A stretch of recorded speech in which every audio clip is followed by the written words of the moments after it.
અમદાવાદમાં વધુ એક વખત ગ્રામ્ય કોર્ટને બોમ્બથી ઉડાવી દેવાની ધમકી મળી છે। ઈમેલ મારફતે બોમ્બથી ઉડાવી દેવાની ધમકી મળી છે।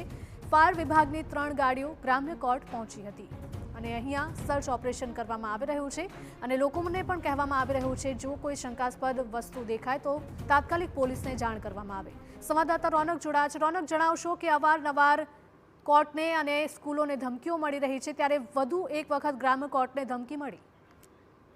હિરલ, નવરંગપુરા સ્થિત અમદાવાદ ગ્રામ્ય કોર્ટ કે જ્યાં અનેક લોકો દિવસમાં અવરજવર કરતા હોય છે અને જે કોર્ટ કાર્યવાહી છે તે પણ અત્યારે ચાલી રહી છે। મહત્વની વાત એ છે કે થોડીવાર પહેલા રજિસ્ટ્રારનું જે સત્તાવાર ઈમેલ હોય છે તેના ઉપર પ્રાથમિક માહિતી મળ્યા મુજબ જે બોમ્બની ધમકી ભરી એક વિગતો છે તે પ્રાપ્ત થઈ છે અને ત્યારબાદ ફાયર વિભાગને આ વાતની જાણ કરવામાં આવતાની સાથે ફાયર વિભાગની 3 થી વધુ ગાડીઓ થોડીવાર પહેલા જ ગ્રામ્ય કોર્ટ ખાતે પહોંચી છે અને ફાયર વિભાગના જવાનો અત્યારે જે કોર્ટ રજિસ્ટ્રાર છે તેમની સાથે મુલાકાત કરીને આગળ શું કરવું તે નક્કી કરી રહ્યા છે। બીજી વખત એવું બન્યું છે કે આ કોર્ટ પરિસરને બોમ્બથી ઉડાવી દેવાની ધમકી મળી હોય।